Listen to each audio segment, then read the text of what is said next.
Thank you. Next up we have Scott Somerville, who is a coordinator with Restore the Fourth, and he's also a concerned citizen. Welcome, Scott.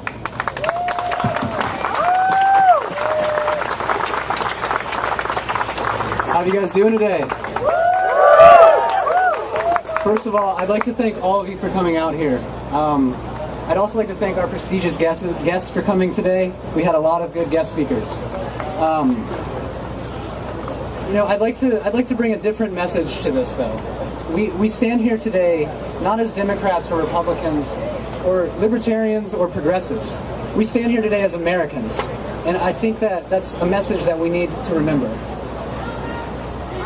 My apologies. We stand here today, I see so many groups working together, groups that I never thought I would see. It is important to set aside our respective differences in this cause. For government surveillance, intimidation, and subversion is never good for a free republic.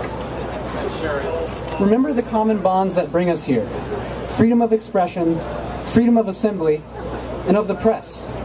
This rally is not only to restore our Fourth Amendment rights, but to start a movement to restore this country, to restore it to a framework that allowed it to achieve greatness. Something that cannot be forgotten here today is you. All of you people here. This movement is you. If you weren't here, it would be in vain. All of this would be for nothing. As of 1 month ago, I hadn't even used Reddit. I had no idea how to use the website. I saw Edward Snowden go on Greenwald's interview and immediately decided to take action. I'm a regular dude. I work... Thank you. I work retail. I have a normal job. Yet I was able to get involved here, and you need to remember that. This event is proof of what people can do when they work together. The message of freedom is a popular one, but not everyone sees it that way. It is our job, everyone here, I want you to go, and it's our job to educate the American people.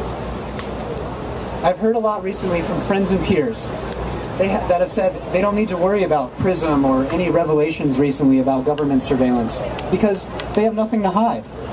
If you have nothing to hide, you have nothing to worry about. Am I right? No. Blackmailing congressmen, that's what you need to worry about. To me, it's not even about having anything to hide anymore. They don't tell you what you have to hide. With secret courts, secret rulings, how can you tell me with 100% certainty that you have nothing to hide? The Computer Fraud and Abuse Act of 1984 has been amended 7 times since it was passed over 30 years ago. While computers, yes, have changed, and the onset of the internet, these amendments do seem reasonable. But what is less advertised about this bill is with the current wording, it would make it a felony to lie about your height on a dating website. According to at least one former federal prosecutor, the current wording of this legislation allows them to, quote, incarcerate any internet user they want. As I said earlier, I'm new to Reddit, so when I heard of Aaron Swartz's death, it saddened and disturbed me. It disturbed me that government intimidation had led a man to kill himself. My apologies again. Aaron was looking at 35 years in prison for downloading and distributing scholarly journals.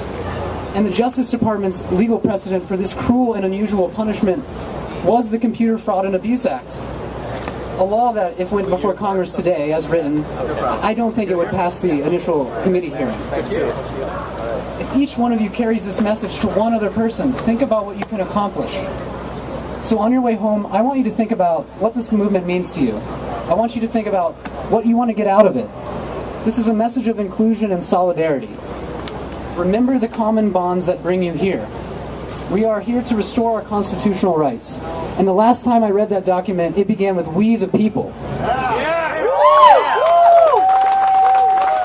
This republic was created for, of, and by the people.